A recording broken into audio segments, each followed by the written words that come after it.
Working now? Wait a second. Okay, great. So we are recording right now. Hello, Brian. Welcome to the show. Hey, good. Thanks for having me. So, yeah, I think most of my viewers don't know you because it's like my very first episode with a guest. So maybe let's make a quick introduction for you. Tell us maybe real quick, who are you? What's your name? Where are you from? What's your background? And what you're doing right now? Sure thing. I'm Brian Sanders. I grew up in Hawaii, actually, on Oahu. Then I went to UCLA. I was a mechanical engineer. So I graduate degree in mechanical engineering and had a sort of scientific background. And then kind of switched careers a few times, but around 30, I actually lost both of my parents to these chronic diseases.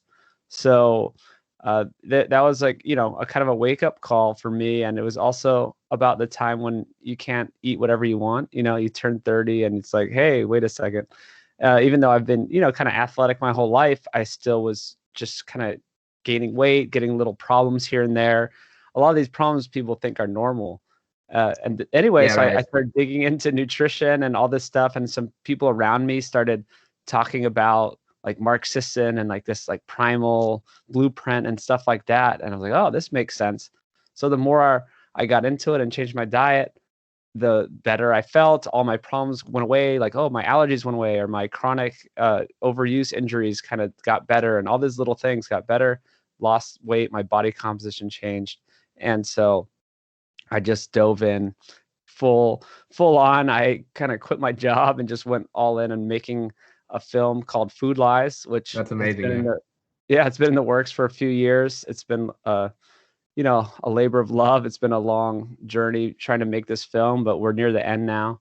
And so, yeah, a little bit more about me. I was living in Los Angeles for a while. Now I'm in Austin, Texas, and there's a whole bunch of great people in this health world around me. And it's really fun to be here and do a lot of great things with like-minded people here in Texas. So, Amazing. Yeah, Brian, yeah. that's super cool. I think we'll talk a bit more about the film a bit later because Hmm. that's super interesting. I'll have a few questions for you about the film because like I'm super hyped. I'm waiting for this movie to come out because I've watched several documentaries about nutrition.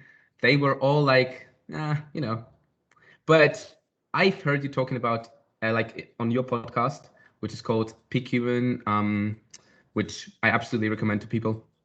Um, I've heard you talking to some really great people. You've talked to, really great people in this field, like um, Dom D'Agostino, Dave Feldman, Stefan Guillenet, just to name a few. Like there's some really great people you've talked to. And let's start with the question of um, what is maybe, I just want to make a segue into optimal human nutrition. So what's Hmm. optimal human nutrition? I think that's the main question we are trying to tackle here and to find out. And so my first question would be, what are maybe your biggest takeaways so far? Like just name a few things which just come to your mind. If I ask you that question after you've talked to so many people, I think it's super interesting if you just share your experiences of talking to experts in the field and how this all, matches together in your mind.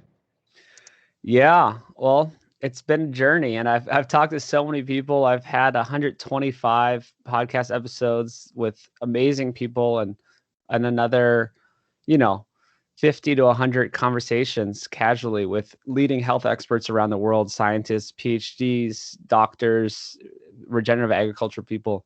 So my kind of thinking has changed over the years, but really I'm trying to stay open, stay unbiased. I think my only real bias is that animal foods are healthy. I don't even know if that's a bias. That's just a truth of the world. And so I think that whole foods are healthy. And I don't know if that's really controversial either. So I go about it with this in mind. And, some people, yeah, you mentioned Dom. There's some people that are more into this low carb keto space. And I really appreciate them. And I've had a lot of success cutting carbs, but now I'm adding back in carbs. It's now that I got healthy, I kind of fixed my metabolism. I got just a lot healthier in general. I think there there's a place for carbs in people's diets, and it's what kind of carbs you're eating, or when you're eating them, or how often you're eating them. So for one, it's good to stay open-minded. Yeah. So what is optimal health? Like that, the highest level views to me are focusing on bioavailable nutrition and nutrient density. So if you focus on that, you're basically going to end up eating a lot of animal foods, because that's undisputed. This is where the most bioavailable nutrition comes from, that humans can derive good nutrition from and actually get all the nutrients. Exactly. That's so funny. Like, let's maybe stop here for a second, because I really want to, make this clear for people.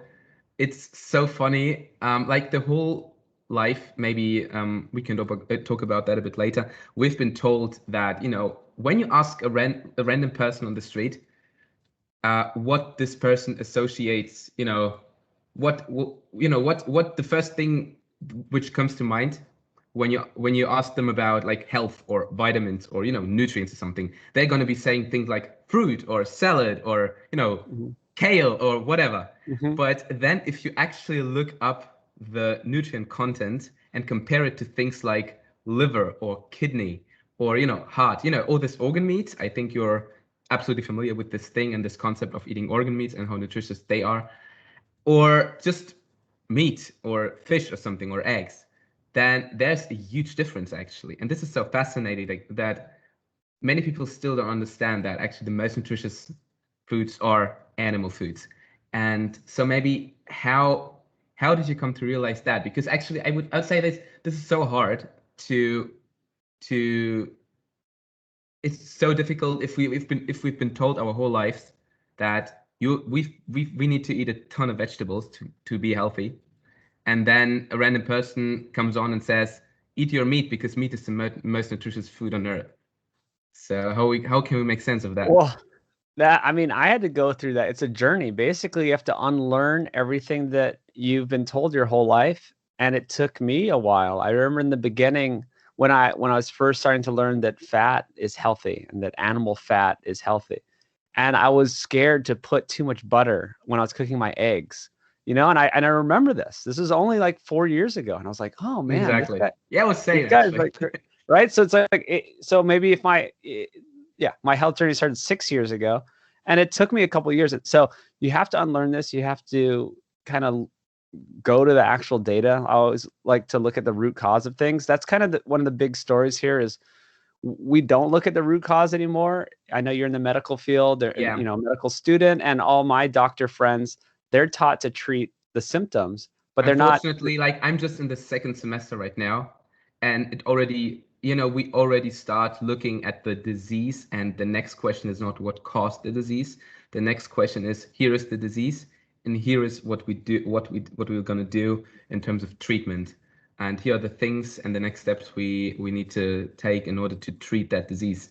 And it's so mind-blowing to me, because I just remember we had just one disease or several ones which we already discussed up until now. And it was always said like, we don't even really know what the root cause is. And I'm thinking like, holy, how can we have an established treatment protocol without actually knowing what causes the disease? That's so ridiculous.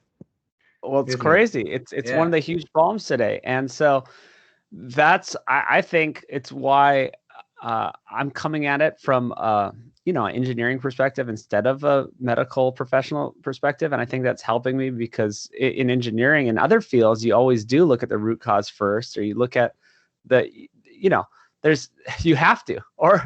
you have to look at the science. You have to look at this empirical data, right? It's like, if I'm going to build a building, or, as a mechanical engineer, it's like we were supposedly building engines and, stuff like that.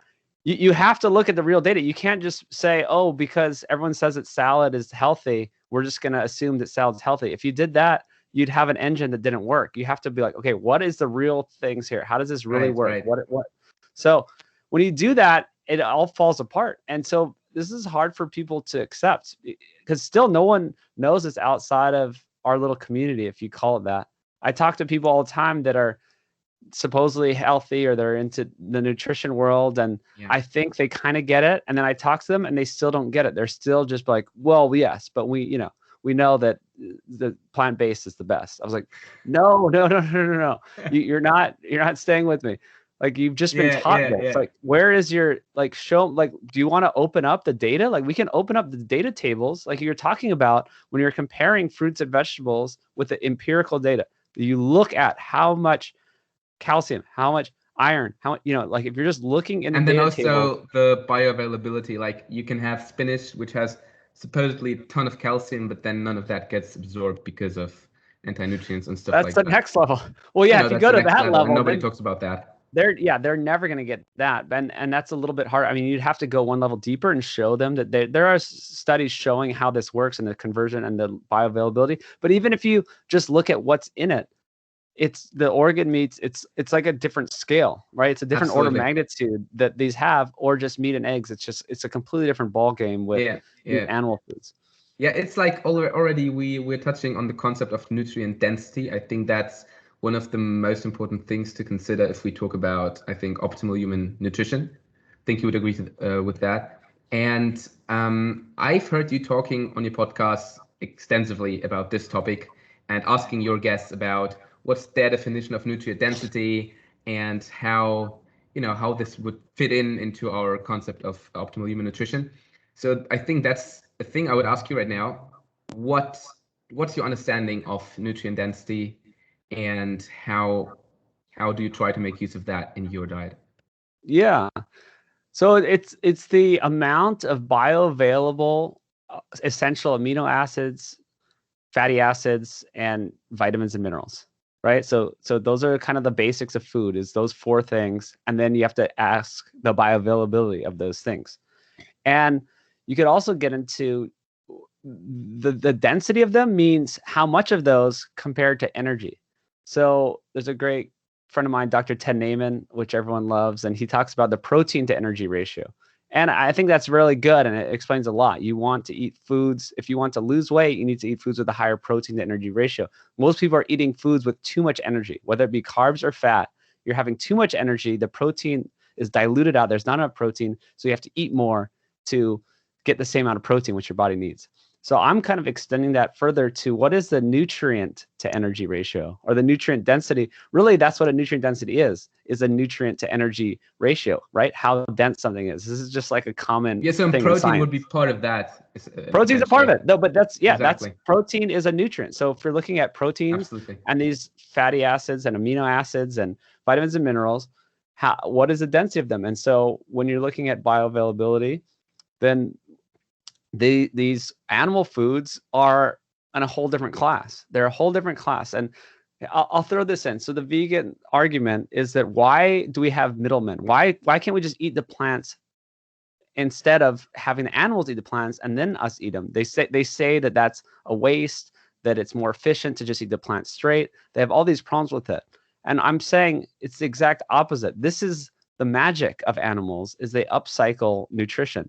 So they take low quality foods, especially ruminant animals like cows and sheep and bison and buffalo, all these things, and they're eating grass and random plants and all this stuff that's very low quality, very low protein, undigestible to humans, and they're turning it into something that is supremely digestible to humans and healthy for us. So it's a great service, and they're eating a lot of foods that we can't even eat anyway. So absolutely, I totally agree with you. That's a very important concept. And I think this argument, which the plant-based community always brings up, which you just stated, that we should actually be eating the plants instead of animals, because the animals are eating the plants and we are eating the animals. So why not just eating the plants right away? And I think that's kind of a little bit of a stupid argument, because we could go one step further and say, okay, what do plants eat, so to speak? And they kind of get their energy from sunlight and from minerals from the dirt. So why not eating dirt and getting sunlight? Like, that's how we could get all of our energy. This is skip stupid. The plant part. Yeah. So tell them, that's a funny one. I've never thought of that argument. Maybe I'll say that to the next vegan. Like, this is I've heard that somewhere, and I was like, yeah, exactly. You could bring up this argument and then this whole thing fall apart, right? So yeah, well, we've touched. Okay, you want to say something? Yeah, I want to say one more thing about the nutrient density part, because if you're going straight to the plants, you're going to have to eat a whole bunch more energy to get the same amount of nutrients and protein, right? So that's another reason why we want the animals to upcycle the nutrition for us. So if they're saying, let's just skip the middlemen, let's just go eat the plants. I'm like, okay, let's try that. Let's get out a Excel sheet or, a scratch pad and let's do the math. Okay, we're going to have to be eating just giant array of plants and vegetables and fruits and this and that and supplementing and like getting them from all over the world. And we're going to be trying to get enough nutrients and proteins and all this stuff. But how much energy are we going to have to eat? We're going to be gigantic. We're going to be fat. And the people who end up doing okay on these plant-based diets are the people who are working out so much. They're burning off all this excess energy. Like and the famous supplementing vegans, enough, right? They're supplementing, but I also think there's something to it. These famous vegans are always these like rich roll type of people, marathoners, like endurance runners, all these people that are working out so much that if they're eating such a low quality food from these plants that they have to eat so much of it to get the same amount of nutrients, right? So most people just aren't as active and they just will end up eating too much energy to try to get enough protein and nutrients when you're eating just plant foods, if that makes sense. Yeah, that's right. That's absolutely right. And this may be, we could talk about evolution a little bit, because this is, I think, a very important part in this whole equation. Like I've heard the argument. Let's go one step back. I've heard the argument recently in a video from the YouTube channel Nutrition Made Simple, which is Gil.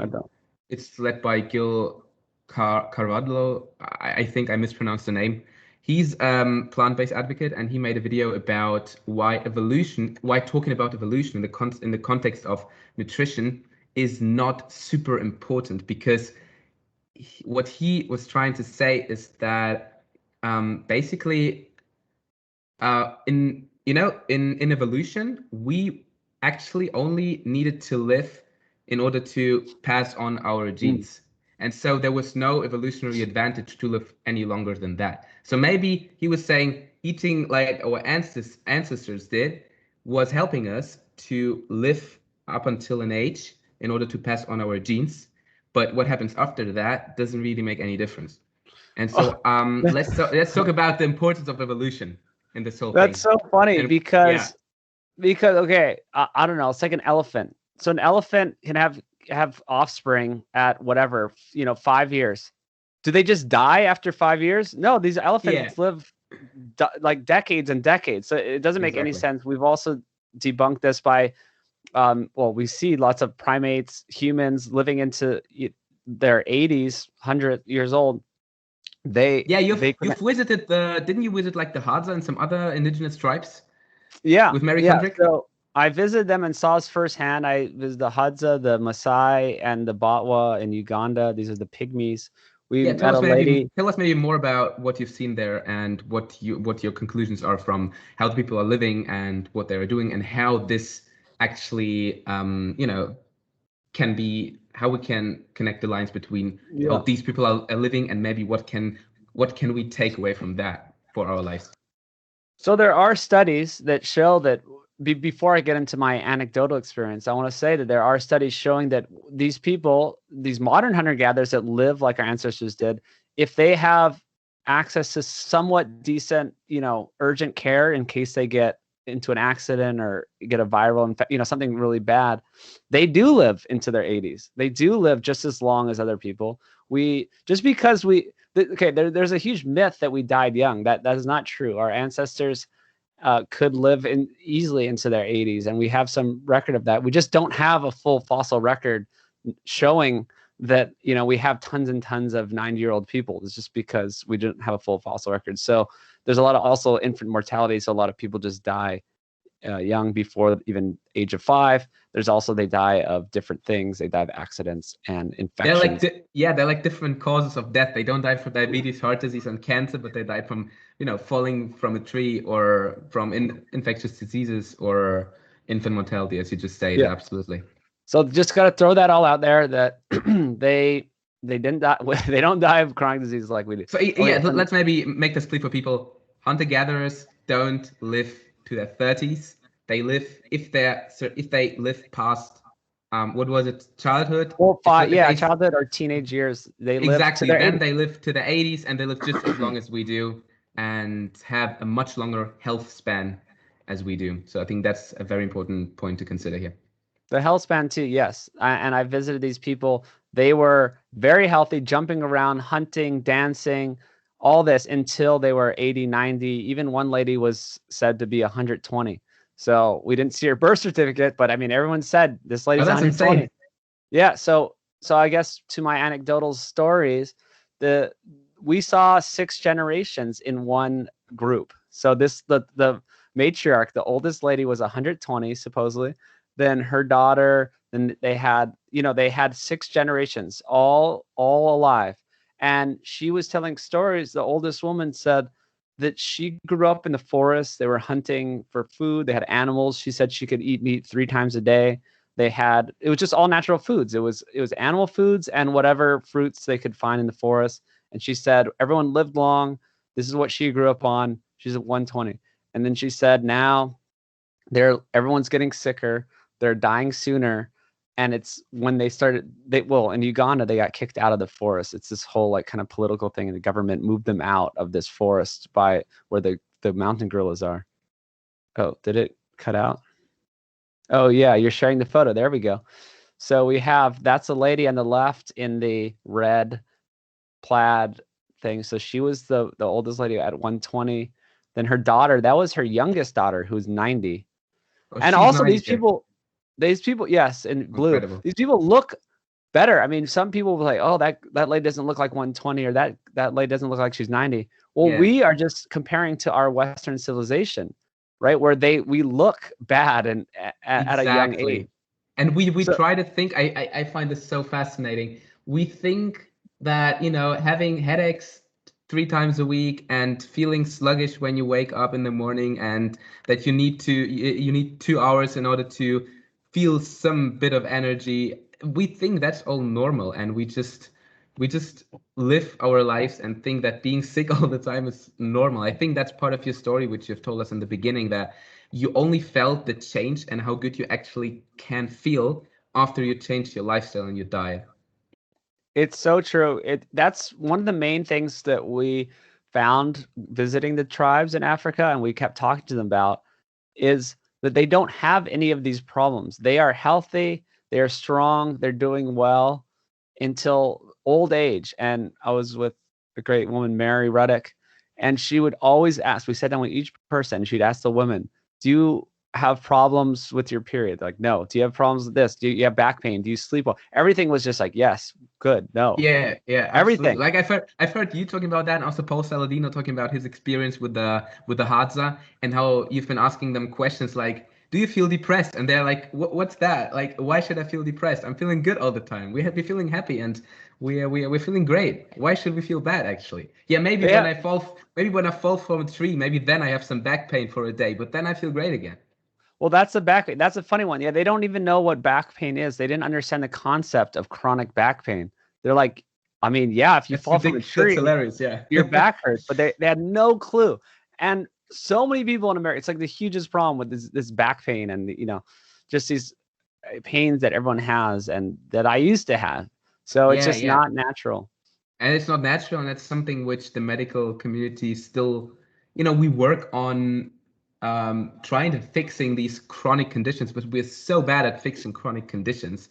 You've also been talking about that with other guests. Like, we're great at tackling like acute or interfering in acute situations where we need to save a life. If someone had an accident or a heart attack, that we can bring their lives back. But if it's something chronic, like chronic back pain, chronic headache, and things like also diabetes and all this diseases of civilization, then we actually have no clue how to tackle the root cause of this disease, and we just try to somehow just work with the symptoms and try to not really trying to tackle what actually caused the disease. That's a real problem. Well, it's okay. It's a huge problem with the system, right? It's no wonder that we think this, because the medical system is set up this way, and it's been set up this way for like 100 years. And in the beginning, it was probably a good idea. We're like, oh, wow, we were inventing surgeries and pharmaceuticals, and it seemed like the future, right? This is amazing. and we have all these new advancements, and it logically it seems like it's good, right? Like, oh man, if we can just give someone a pill and they can get better, this is progress, this is good. But what I found just talking to so many amazing experts over the years is you can't cheat nature. That there's certain things that are kind of the most inherent human qualities, like, or these foundations of human, of just being a human. You can't cheat that. You can cheat many things, right? We can have an airplane and fly across the world, and we can, have all these little hacks and cool stuff. But the fundamental things, like what you eat and your sleep and getting some sunlight and out and movement, you can't have someone work out for you.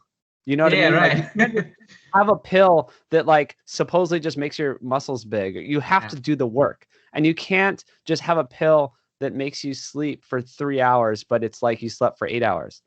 Or maybe there are hacks which could potentially work over the short term, but they're not necessarily going to expand your lifespan or make you have a longer health or lifespan. Like for instance, there's a very interesting study which shows that people who are taking steroids and are not exercising, they actually grow bigger muscles than people who don't take steroids and are exercising, which doesn't mean that the people who are taking steroids are going to live longer or going to be healthier on the long term. Maybe we have these small hacks which will allow us to achieve certain things over the short term, but this doesn't mean that's a long-term solution. Absolutely right. Well, exactly. And you're not saying it, the negatives. You're not saying the downside. So yes, maybe the muscles get bigger, but what is that doing? So maybe it's messing with your testosterone levels. Yeah, absolutely. So that maybe, and then in a year from now, you're going to have messed up low testosterone, and then all these other problems occur. And then yes, maybe you'll die sooner. So it's not even about like just dying sooner. It's just, what are the other negative consequences of your actions? Because basically there's always something, for every action, there's some kind of opposite reaction. So you always have to think about that. And that's what people aren't thinking about. They're like, oh, we're going to take metformin and, it's going to help people. Right.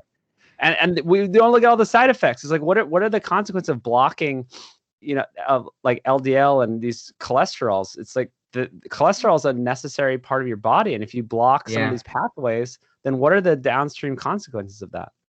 That's what many physicians actually are not thinking about. The whole controversy about cholesterol is a whole separate podcast, I think, and maybe even several separate podcasts.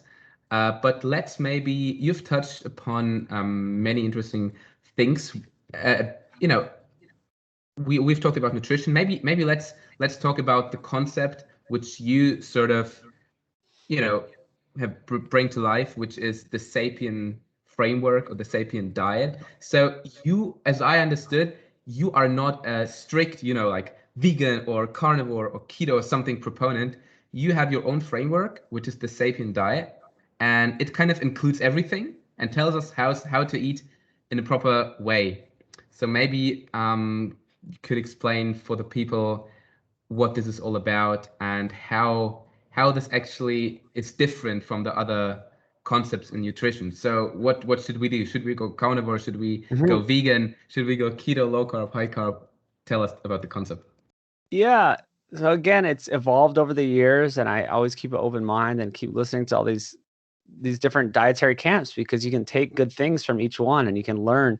And the main thing I think about is how to disprove my ideas, or how can you say learn from different camps, but then also if something doesn't make sense, or you have this concept and then some other way of eating, say a vegan way of eating, contradicts that, then you have to relook at your concept.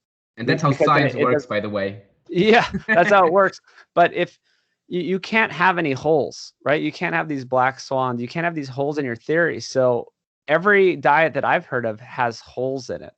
It's like the carnivore people, they're saying you only can eat meat, but it's like, well, what about the people like a vegetarian that only has some eggs and some dairy, but they're doing okay? Like it completely disproves this whole idea. So that's why I'm not one extreme down any route, but you can learn from them and take the best parts of each diet. And so I get, so even a vegan diet, what I've learned from them is, well, they're cutting out so many processed foods. Supposedly the people who are healthy are cutting out so many processed foods, they're not eating too much energy, basically. Like, I mean, if you're eating just like a whole foods plant-based diet, it's a way of calorie restriction, and maybe because it's so much fiber and they're eating so often that they're addressing satiety because they're eating so much. I don't think it's a good idea. But you can learn about satiety. It's like, why do not some people who do whole foods plant-based don't gain weight, or they do get skinny, or they do have resolution of some symptoms? It's because they're basically just not eating enough calories, or they're in this calorie deficit without trying, because the food is such low quality food. They're trying to stuff in their mouth and they're never getting enough calories. And it's not, so, I mean, you're going to have long-term deficiencies, but in the short term, I get it, right? You are getting some problems to go away because you're losing weight and your body isn't dealing with all this excess energy. Like, really, a lot of these problems have to do with energy toxicity. It's like your fat cells being overstuffed, too much energy, right? So it's like any diet that allows you to not eat too much energy is pretty good, as long as you're getting all your nutrients. So I'm kind of going around. I think what we can also take away from the vegan diet is there are indeed like plant options which are nutrient dense, like thinking about fermented vegetables and stuff. I think if we would say, okay, the only benefit we get from a vegan diet is calorie restriction, I think this wouldn't be too fair, because I think we could say that in general, I think I would absolutely agree that animal foods are more nutritious, and we should maybe focus more on the animal foods compared to plant foods. I would go with that. But I think you would also agree that there are super nutritious plant options, such as fermented vegetables, which actually the fermentation process makes the plant more nutritious. And that's what our ancestors would have done in order to conserve the plant, the food, and to make it more nutritious, which is amazing. Exactly. So it makes it more nutrient dense. It makes the nutrients more bioavailable. So the act of fermenting will get rid of the anti-nutrients. I mean, that's the problem with plants, is they have their defense systems and they block nutrient absorption through these certain anti-nutrients like phytic acid or oxalates and all these things. They bind with the good nutrients you want and don't allow you to absorb them. So fermenting them helps get rid of those. So yeah, I'm not saying that plants don't have a place. I think plants are great, especially, certain ones that are fermented, or certain stuff like avocado, or there's a ton of things. And that's why, I had to coin my own Sapien framework, because no one has it right. I don't think anyone has it right. Everyone's doing their own version. And it's even paleo has these ideas. It's good. It's like, what did we eat, back in the Paleolithic era? But then they make a sort of arbitrary line in the sand where no one can eat grains or dairy because we didn't eat it back then. Well, I mean, there are preparation techniques to make grains much safer and easier to eat. And when you ferment them and soak them and sprout them, and, I don't eat a lot of them. Maybe you shouldn't eat some grains, but it's not like they're just automatically terrible and you can never have them, right? And same thing with dairy. Yes, some people have lactose intolerance, but maybe they're just eating the wrong kind of dairy. Maybe they need raw dairy. Maybe they should not eat cow dairy. Maybe they should eat goat milk or sheep milk. And, a lot of people they're fine, right? When they're eating these different products that don't have the same protein. So it's not like just dairy is just inherently bad, or just fermenting it, making it into yogurt, making it into cheese. There's so many ways to prepare it correctly, and we can access great nutrition from these foods. And so I guess I'll go back to the Sapien Framework. It's based on these ancestral principles, is what we're both talking about here. Is there's foods that we all ate for all of history, although there's tons of different locations around the world and societies eating much different foods than what they had access to, but there are some commonalities and there are some preparation techniques that are common. So if we look at that, and we can base our decisions on that, and then what foods we cut out, is also, there's a lot of commonalities, that none of these healthy populations ate the highly processed foods with the like sugars and refined grains and vegetable oils. Like, these are the three main ingredients that no healthy population includes in their diet. So if you look at the commonalities, they're all eating some sort of animal foods. None of them are vegan at all. Many of them, I mean, there's studies that show, like the ethnographic atlas, that 73% of they looked at 183 native living populations, I believe, and 73% of those people, those groups, ate over half of their calories from animal foods, right? So they found that's zero amazing. Yeah. vegans, and most of them, the vast majority, got most of their nutrition from animal foods. And then another, great guy, Weston Price, went around the world 100 years ago and found the same thing. They all include these animal foods. They didn't include the sugar, the refined grains, and the vegetable oils, which are seed oils, industrial seed oils. So it's like that's kind of the really high level view of the Sapien framework or Sapien diet is, well, there's a lot of different diets that fit into that, right? So if we're including some animal foods, we're eating whole foods, we're not eating these highly processed foods, then we can play around with it. Maybe it's different times of the year. Maybe it's based on your cultural preferences. Maybe it's based on, what foods you have available. Then you can eat in a certain way. And the preparation techniques, right? So if you do all these things, then we don't all have to be carnivore or vegetarian or paleo. Like these are just random names that we made up for little camps, right? I'm trying to say, hey, we're all Homo sapiens. I love the name of your podcast, Sapien Playground. It's like we are Homo sapiens. We can just got inspired by the work you've done, and actually all the information I've listened to, which is all about like living how the ancestors were living and how we're actually supposed to live. So I love this concept. Yeah. Well, that's it. That's all it is. It's let's eat how we're supposed to eat, live how we're supposed to live. It's simple when you get down to it. Maybe it's not simple to make these changes in your life because we live in modern society, which is working against us, right? There's so many things. It's always like around every corner. There's fast food, there's convenience food, there's advertisements, there's your friends wanting to do this. It's hard to do, but I think it's very straightforward and obvious what we need to be eating and how we need to be living. It's just no one's doing it. And there is this small group, as I mentioned, that I'm in Texas now, and there is this small group of people that are here. They're like, we get it, we do this, and then it's great because everyone's working together, or like just helping each other to live this lifestyle and not just buy into the main society these days that is just so messed up. Yeah, I think so. First of all, I absolutely find this concept like amazing. I think this is the way we should go to achieve optimum human health. I mean, the title of the podcast is going to be what I've learned on my path towards optimum human health. We're not only talking about nutrition here. It's about health in general. It's about lifestyle changes. And one thing maybe, yeah, I think it's super valuable to actually, the point you addressed at the end here is that we're super civilized. Maybe we're even hyper, like too civilized, and all these advances in technology and everything we have achieved, maybe that's too much, and that's actually already harming us. So I actually love that point that you were bringing up at the end. Yeah, about like the Sapien diet and the Sapien framework. I think in order to sum this up for people would maybe, I think the most important rule would probably be what to cut out, like cutting out the most processed foods, the refined sugar, the vegetable oils, and the refined white flour. And Absolutely. yeah, and then I think the next steps would be focusing on high quality animal nutrition in conjunction with high quality plant nutrition. And I think the third rule, which many diets don't consider, is then focusing on these specific preparation methods, which our ancestors always would have used to make the foods even more nutritious and even more digestible, maybe for people who cannot really tolerate certain foods, or cutting out certain food groups which many people won't tolerate. And one point which I found exceptionally, awesome, which I don't really hear anywhere else, which like many people often say that you should find a diet which you can stick to for the rest of your life.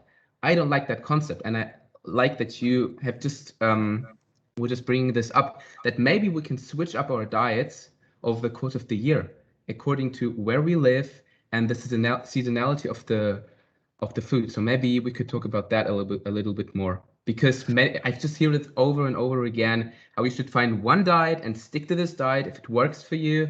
But I actually think the concept of switching it up is very valuable. Absolutely. And it's half true what they're saying. It's not one diet. You find, I mean, the Sapien Framework is something that you can do for the rest of your life, but it's not one diet. And that I think I see problems with people who stick to one specific diet, whether it's carnivore. People, they do bad. I mean, I get it. Initially, you feel great, and you're cutting out so many things, and you're eating a good, nutritious food and all this stuff.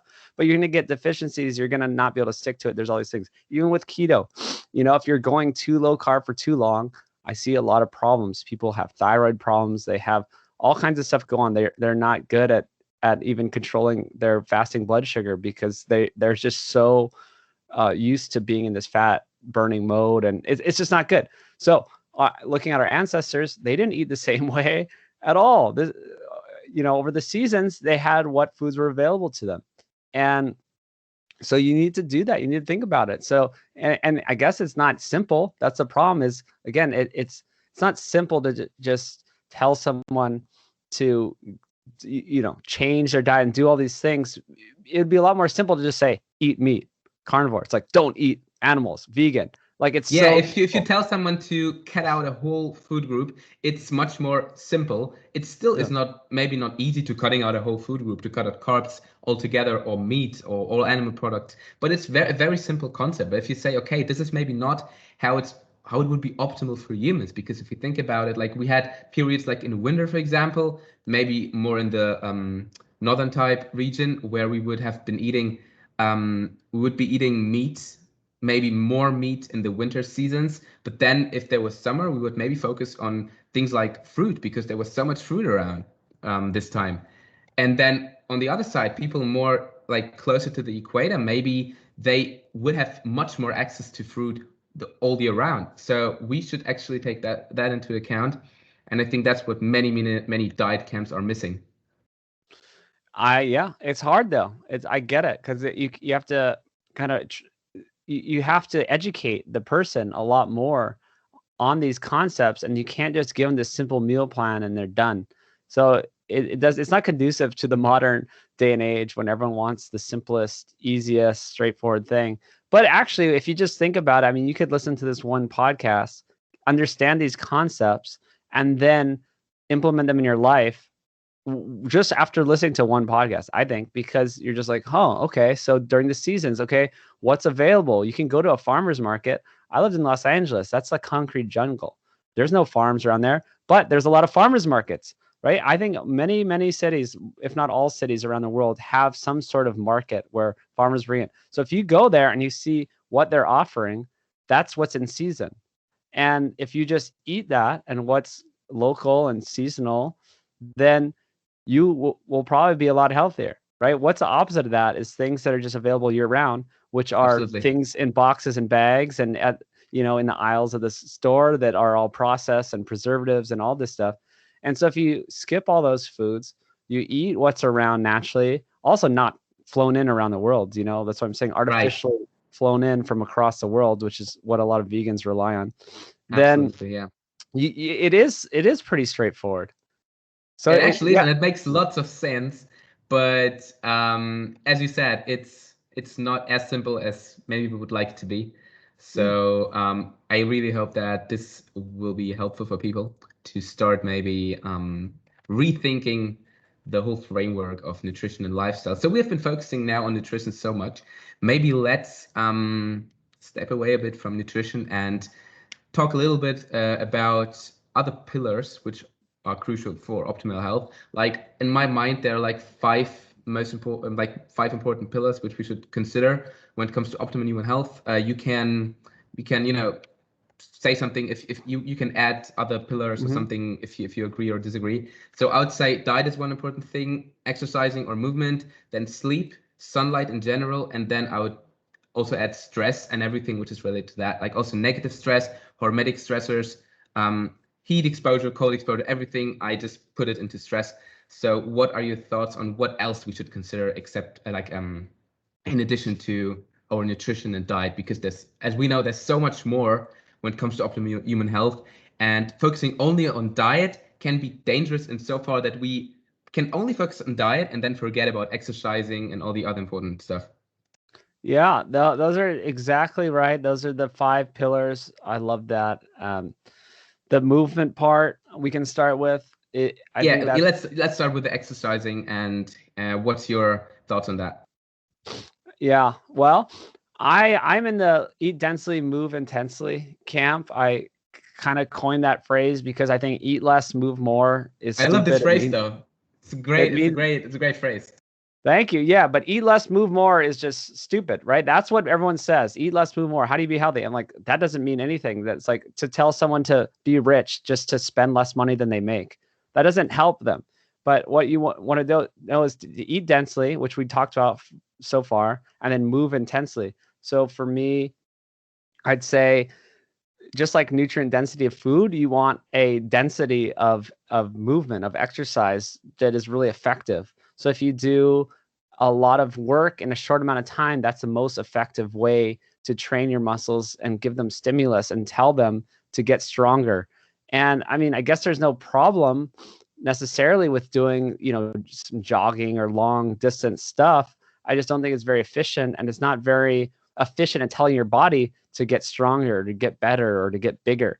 And that, it's not a good way to burn calories anyway. You don't want to just burn calories. You should never think of exercise as burning calories. You should think of exercise as something you're doing for your body for everything else, a myriad of other reasons, for your brain, for your muscles, for even to maybe to burn calories later. I mean, if you just put on more muscle, you're doing some weightlifting, some intense exercise, then you will burn more calories long term because you have more muscle mass, and you can actually eat more carbs. Even it'll just soak up all that extra glucose that you eat and into the muscles and glycogen. So I'm into doing brief intense workouts, whether it's sprinting, lifting weights, anything else in that world of the opposite of jogging. But you can also walk. I think stuff like walking is great too. But it's not like you're doing that to build muscle. You're doing that for a different reason.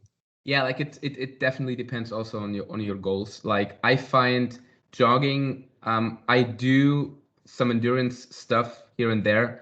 It's not the main thing I'm doing. Maybe like my Instagram account is mostly about calisthenics. I think you're familiar with the concept of bodyweight training, and I absolutely agree that resistance training is definitely it's extremely valuable.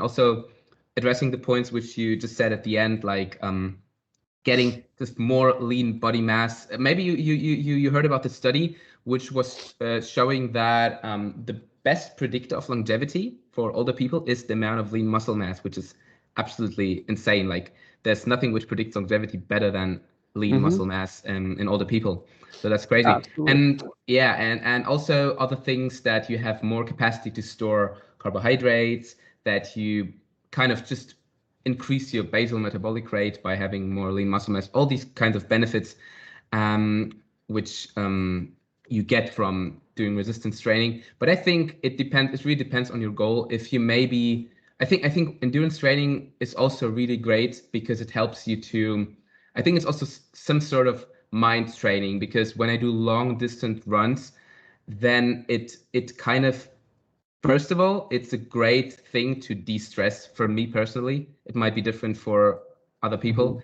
And if I'm, and I always thinking like, if I'm able to do such long distance runs, then I kind of have the endurance to deal with other things in my life and to keep doing and keep pushing. So I think it, like, there are different things, and it depends on what your goals are. But yeah, it should definitely not be about burning the most amounts of calories, like what many people are thinking. Like I'm exercising and tracking that. How many calories was I burning in this 10 minutes of 1 hour of cross trainer and stuff like that? So it's ridiculous. It's stupid. But also, I am very into the calisthenics and body weight stuff. So I've been seeing you doing weighted pull-ups and stuff. Yeah, I do all that. I've always done that type of stuff. I've never done, really my whole life, I've never really done like the powerlifting or I've never really had access to, say, even a squat rack. Same. Right. So it's like I just do stuff that I can do over the years, what I can consistently do, whether it be body weight stuff like push-ups and pull-ups, And or maybe adding more weight. functional, right? Functional strength. I mean, I think it's kind of well known that, I don't know if it's super well known. The gymnasts have the Oh best yeah, bodies. that's so They are jacked. That's fit. crazy. They're jacked. Yeah, they're jacked, and they look great and they're in a very functional way because they're using their body weight and they're doing these functional movements. So I love that. I do have a weight vest, so I can add some more weight, and I like going to failure too, where again it's an efficiency thing too. I think it's more than efficiency, but you can, if I go to failure, I can get down to my, level like 2A, 2B muscle fibers, work them, Right. tell them to get stronger, fatigue them, and then I'm done. I don't have to, do like an hour and a half workout. Yeah. I mean, it makes also total sense from an evolutionary perspective. What I think we always are coming back here is that if there is not a great enough signal to your body to actually grow this energy expensive tissue, which is muscle, lean muscle mass, and or just fibers, muscle fibers, then the body is not going to do that. The principle here is use it or lose it. And if there is no reason to keep the muscle, then you will not build or maintain the muscle mass.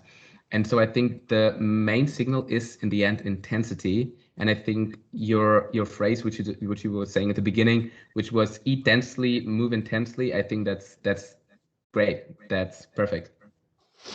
It explains a lot. The only thing it's missing is the other lifestyle components. It's the sunlight and stuff like that. that. Yeah. I mean, so that stuff, I love that stuff. I go out each day. Maybe Brian, before we're gonna talk about sunlight and the other pillars, just one quick question, because I'm interested in that. What's your favorite exercise when it comes to training? Oh wow. Well, my favorite exercise is playing sports. So I think that's in general. In general, is well. No, I mean, okay. Your favorite type of sports or your favorite exercise, your favorite type of movement. So it could be just a thing like push-ups, or it could be something like basketball. So what is it you like to do most in terms of moving your body? Well, I guess it'd have to be beach volleyball. I'm just obsessed with beach volleyball, and I try to play as often as possible. All weekend, every weekend, I'm just out there finding a court. So yeah, that's what I love to do. And you're outside. So now let's talk about the importance of sunlight. Oh man, I'm getting some vitamin D out there. Yeah, right. I'm out there for hours.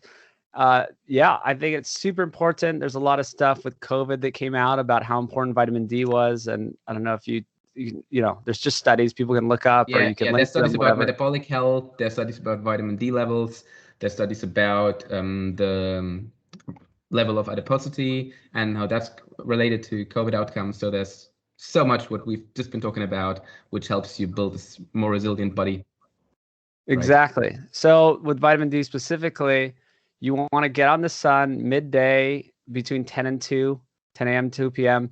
You want to hopefully have where the shadow, where your shadow is shorter than yourself. That means the sun's above you, right? So if your shadow's really long, that means you may not be getting much vitamin D because the sun is not at the right angle. So I go outside and I read, and part of my day is to read, and you can do whatever, educational activity you want, but you combine them, find some sun and get outside and do that, and take your shirt off and read a book and get your vitamin D. And I think it's super important. People beyond myself have had such great benefits. They're just so much. It's like, oh, I feel better, or my mood is better, or I think that's such an important point. It's not just vitamin D. Like many people say, I go into the sun and I get my vitamin D, but oh man, there's so many more benefits to sunlight exposure, which go far beyond just the thing with vitamin D, like which you just explained, that people feel like they have a better mood, or that what was there also, like muscle relaxation effects, that you feel kind of more relaxed when you go into the sun as opposed to sitting inside all the time, right? Absolutely. It goes so far. So just there's so many benefits. If people are depressed, if people have, well, just get on the sun. I say, just go out. Yeah, I think that's the most. If I just think about the thing which was there from the very beginning of evolution, and even before that, was the sun. So what we have to be adapted to the most is actually the sun. I think that's, if we just think about this, doesn't make any sense to avoid the suns whatsoever. This is just absolutely stupid in my mind. Like, this doesn't make any sense to me. When people say avoid sunlight, I think this is so ridiculous. It's bonkers. It's absurd. And yes, it's been around forever. Yeah, So forever, yeah, I mean, right? don't get sunburned. Even before life started on Earth. Before life. But I mean, don't get sunburned. That's the problem, is because we're so sheltered and humans are just hiding indoors all the time. Yes, if you're pale and then you go out in the sun, you're going to get burnt. You have to build up a tan. You have to get your body ready for that. So we're not saying get sunburned. You don't want to get sunburned. Our ancestors didn't get sunburned. They were naturally. Also get your nutrition on point, because there's some interesting evidence that people on a crappy diet actually get sunburned. I think you've been talking to Tucker Goodrich. And seed oils. This was so fascinating. When you were talking about how you could stay longer in the sun without getting a sunburn after you fix your diet. This is so fascinating. I've heard it from dozens and dozens of people personally, and I know around the world there's probably 1,000 people talking about this. Once they cut out the seed oil, so part of it is these polyunsaturated fatty acids. The PUFAs are the ones that are more in these seed oils, and our diets are just completely made up of seed oils these days. It's probably one of the biggest problems with health. And once people cut them out, they find they don't get sunburned barely anymore, because part of it is that these highly oxidized oils, they're part of your body, right? They incorporate into your tissues and cause all these problems. And one of those things is they can be oxidized easily, and you can get sunburned a lot easily. So yes, cut them out and you'll find you won't get sunburned. But still, I'm not saying go get roasted just because sun is healthy. You need to build up a tan and do it thoughtfully. Yeah, exactly. And I think the more you kind of learn to be outside, and the more you get used to that, the longer you eventually are going to be able to stay outside, as you just said. Yeah, so that's great. And it's all interconnected. Like, you can go outside and at the same time exercise outside as you're doing, or have some other great habits, like you're reading, for instance, like you're going outside and read a book.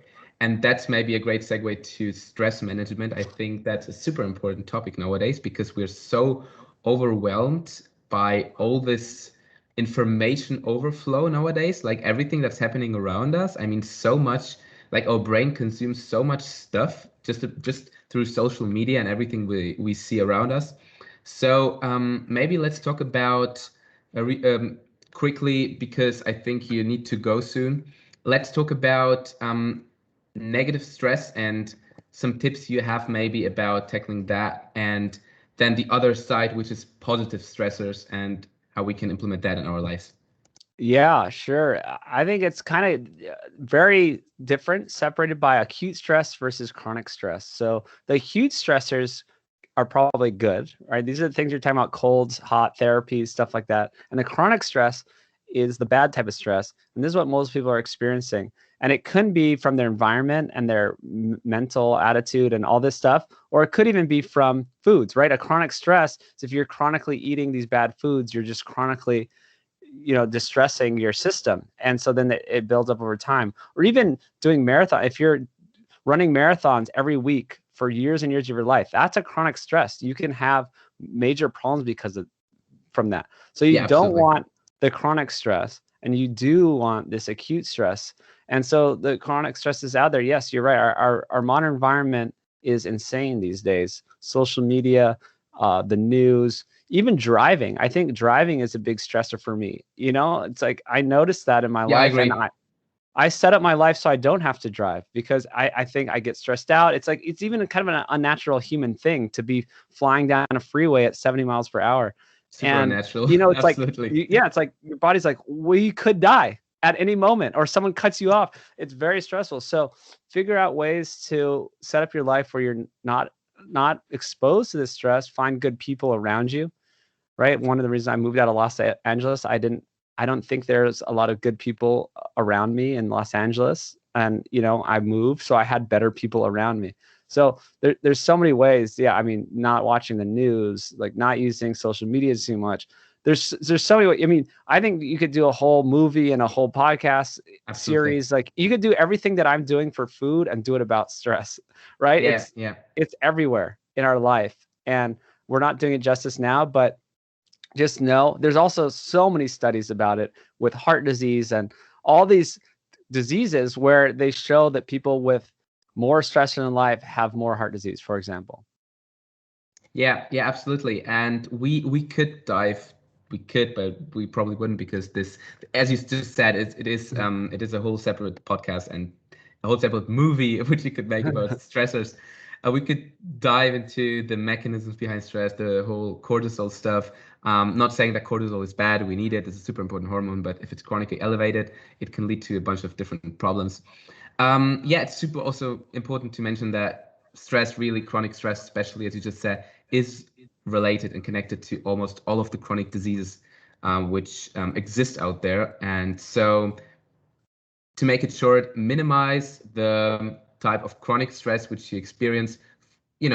Find great people which you're surrounded by, and find activities which help you, just be in the moment and just live. I think that's best advice. Just be outside the nature. I think that's one point we could quickly talk about: the importance of just being in nature. Not, you could live a, you could live, yeah, you could try to alleviate the stressors by and still living in town, but I think it's super difficult, and I think it's still extremely valuable to go outside in nature. I also realized that we have a garden house.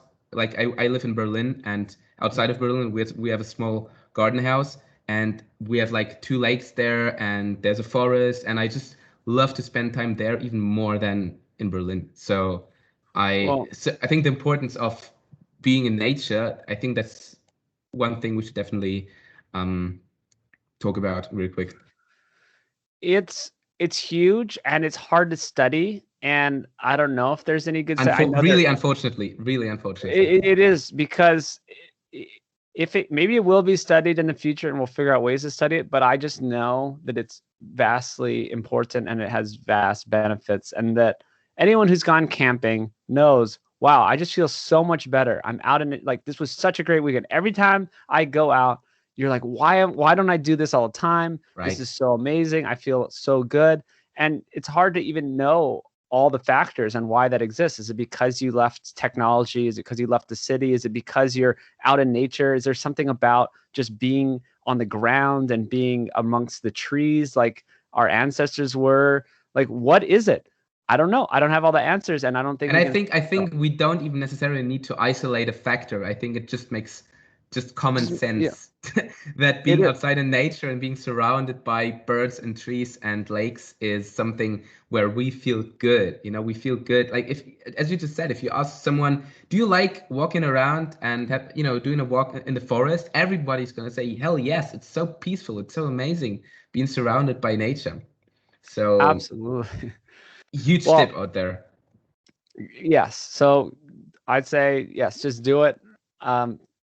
It's huge, and maybe we'll understand it someday. I don't know. Did we cover everything? Do we have other?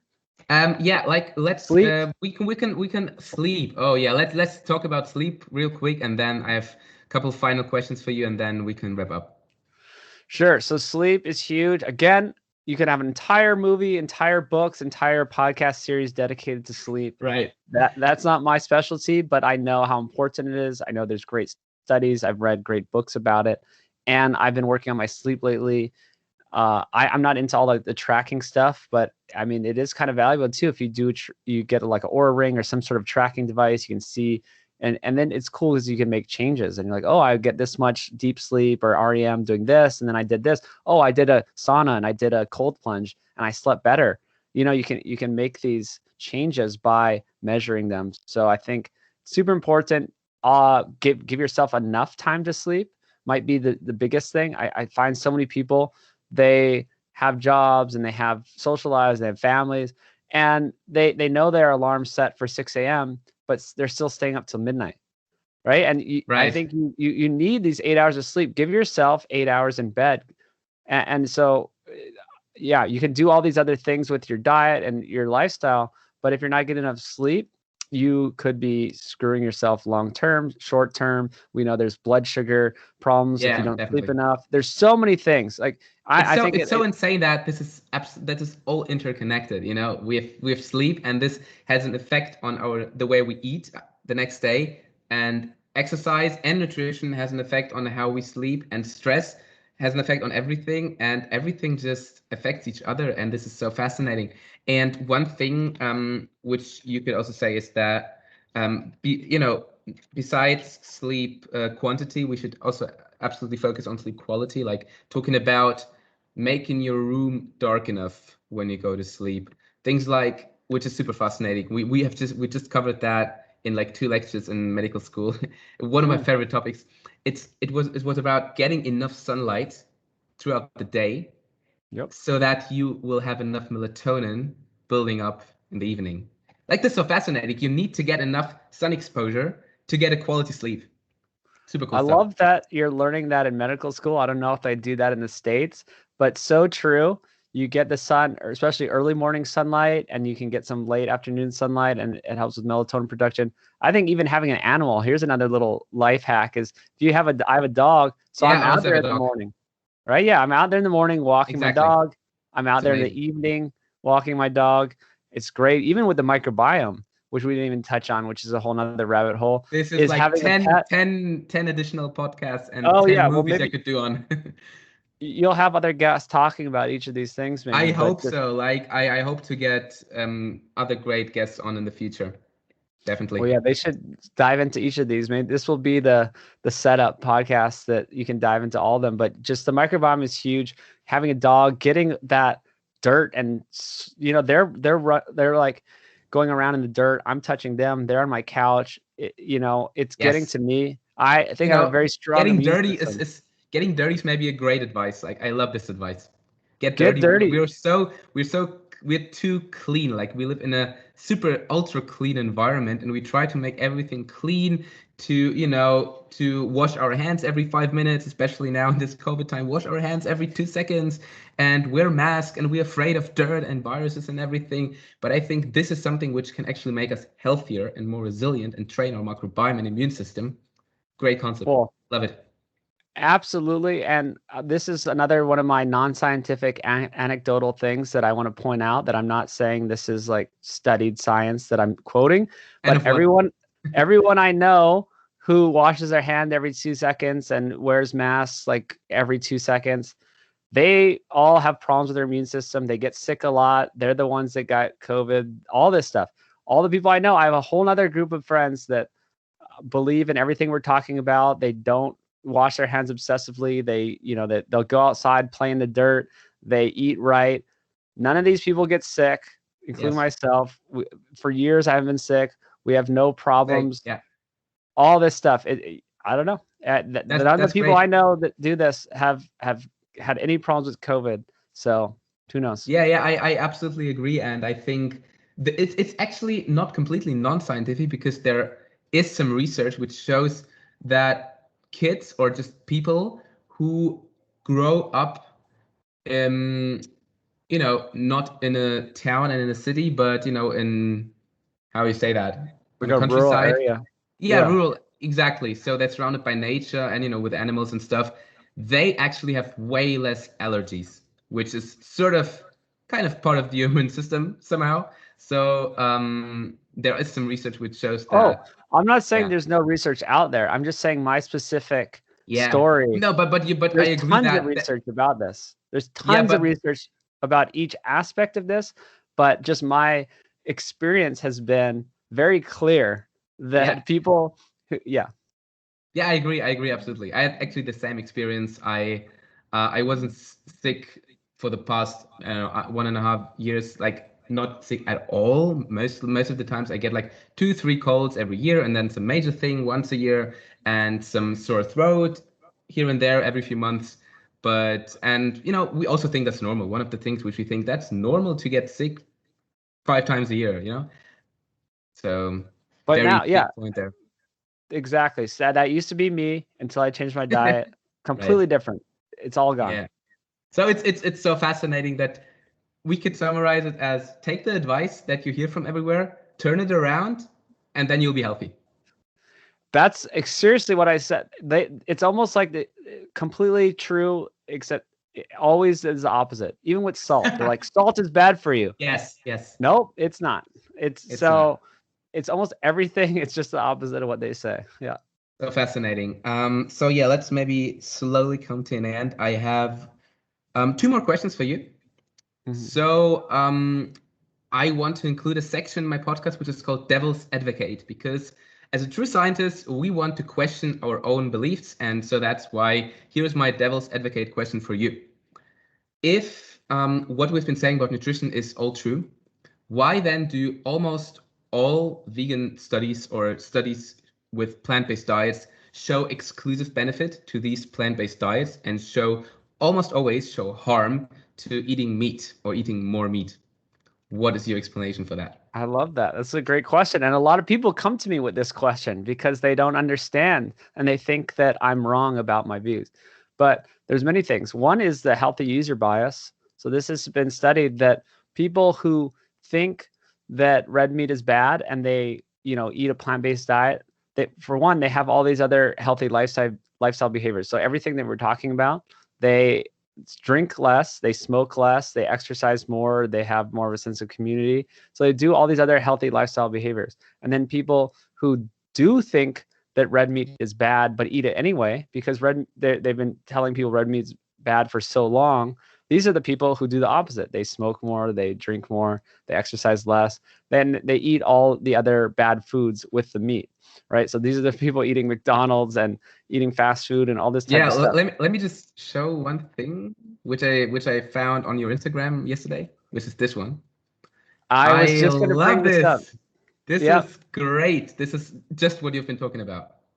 Yep. So if anyone's just listening, the red meat causes heart disease starter pack, and it's an image of a million unhealthy foods, donuts and burgers, all the stuff that people are eating with the meat. So this has been studied a lot, and we know that there is this healthy user bias. And so some studies, they account for the healthy user bias, and they found that there is no difference in the health between people eating meat and not eating meat. So there's a couple ones I can bring up. One is the Healthy Shopper study. I don't remember, it might have been out of the UK. And they studied, so they thought, okay, we're going to try to remove this healthy user bias because people eating a standard diet of junk food, of course, if you start eating a plant-based diet, you're getting rid of so many bad foods and you're not going to be eating as much, really. You have some sort of calorie restriction. And so, of course, you're going to do better. And I did not deny that at all. We started talking about them in the beginning. Yes, if you're going on a plant-based diet, you're going to have tons of changes because you're making a healthy lifestyle change. Or even you're just having a healthy attitude about you're having an intention to do better, and you're cutting out so many foods. But when they looked at healthy shoppers, it's shopped at a health food store. So then the idea was that these people care about their health more than people who shop at regular stores. And what they found is there was no difference between the plant-based eaters and the omnivorous eaters. So that's just one study. You could look at, say, the Seventh-day Adventists. This was in California. There's these people that avoid meat and they live longer than the rest of the population. Of course, they have all these other healthy lifestyle behaviors. Part of their religion is these Seventh-day Adventists that live in this area in Loma Linda. They have all the other healthy behaviors. Then you take a look at the Mormons, which are another religious group that lived in the same area, but they have no restrictions on meat. But they have the healthy behaviors. They don't drink alcohol. They do all these other healthy things. And they actually live longer than the Seventh-day Adventists that avoided meat. So you can't compare these plant-based populations to the general population. This is a very obvious, easy thing that we should all understand. So of course, these people are doing all these other things that are healthy. So I hope that explains some of this on a higher level. Yeah, I think you could bring up so many more arguments, and you could bring up evolution, and you could bring up the concept of nutrient density, which we have been talking about extensively in this episode. So yeah, thank you for your answer. I think this is I think people hopefully will understand, because I have some plant-based friends, or some just people I know who are plant-based, and I think just I think we both are not against plant-based at all, but just what I want is that people get more open-minded about the concept that not everything, not all meat and not all animal products are bad, just this, and actually valuable and actually healthy. I think that's what I would like to get across. Absolutely. Well, they are the healthiest things you can eat. It's just a context of how you're eating them. Yeah. So yes, eat plant-based, but eat some oysters and have some liver. Yeah, I mean, fine. As long as you get your animal-based nutrition once a week, have some eggs. Yeah. Absolutely. So now let's we didn't really talk about your film. Maybe just before I come to my final question, maybe real quick, tell us what the film is going to be about in 2 sentences and what the viewers can expect from the movie. And is it going to be another keto proponent carnivore movie or a plant-based movie, or is it going to be something else? Yeah. And maybe tell us when we can expect the movie to be out. Yeah, so it's years and years of work going into finding out what should humans eat. How can we be healthy? And we're telling the whole story from all the way back to evolution. And that's why I went to Africa to study these native living populations, all the way to, where we went wrong, like what happened when we started eating, agricultural diets, and what happened with the modern dietary guidelines that started in America and went around the world. And what is the new science showing what we should actually be eating, and what about the agriculture side? What about the environment? So we even touch on that and show that it's a whole nother film. Oh, I know, but we're putting it all in one. We're getting everything all in one film. It might be 2 full hours. Crazy. So it's a bit long, but it's going to really just show the entire story of how to be healthy, just debunking all the myths put out by the vegan crowd. And I think it's going to be amazing. We're taking a long time to make it. It's you could go to foodlies.org, find out more of it. It's called Food Lies. It's supposedly going to be on Netflix and all the big platforms around the world, be translated into all the languages. It may come out by the end of the year. I'm shooting for Christmas time. It's gonna be amazing. It's sort of my life's work. It's putting all the stuff I've learned and all the interviews I've ever done and all this information into one really nice package. Great graphics, great music, great experts, just everything just polished and really gonna kind of set the record straight. Yeah, so huge respect for that, Brian, because I mean you've been talking to in over 120 episodes, you've been talking to so many people, and additional hundreds of conversations you had, and putting all of these hours and hours of insights into one piece of movie. I think that's so difficult. So I just can't wait to see the result. Me too. And yes, it's not going to be just, it's the high level view. It's not keto. It's not carnivore. It's not paleo. It's not vegan. It's like, what is the real facts about what we should eat? So that's great, Brian. So let's now come to my final question, which is not going to be about nutrition. I like the concept of at the end of the podcast, asking a final question, which you're going to be asking every guest of your podcast, which has maybe nothing to do about the topic you've just been talking about. So my question is following. So imagine a hypothetical scenario where you stand in front of the most difficult task of your life. Maybe it's making this movie, or beginning a new job, starting a new job, or moving to a new country, something which is so difficult and you're about to give up. It's so difficult and you're exhausted and you don't know how to continue, how to go on. And so now my question is, if you imagine this particular situation, then is there a moment or a period in your life which you can go back to in your mind, and where you can gain some strength and confidence to push through this exhausting situation? So where we can kind of look back and be like, okay, I've mastered this moment, I've mastered this thing in my life, and that means that I shall not give up and I actually can do it. Wow. Yeah, that's a great question. Man, I think it's got to be so different for everyone. So for me, the way I was raised is that my parents exposed me to a lot of great things. I went to a good school. My mom was a teacher, so I went for free. But I was exposed to so much information, good people, science, critical thinking, that I kind of was taught that I could do anything. There was no, it wasn't like there's anything that you can't do. So I guess I always had this confidence through my life of just knowing that I could do it, or even just assuming that I was going to do it. So I don't even know how that can apply to other people or give them advice, because everyone had their own background and growing up.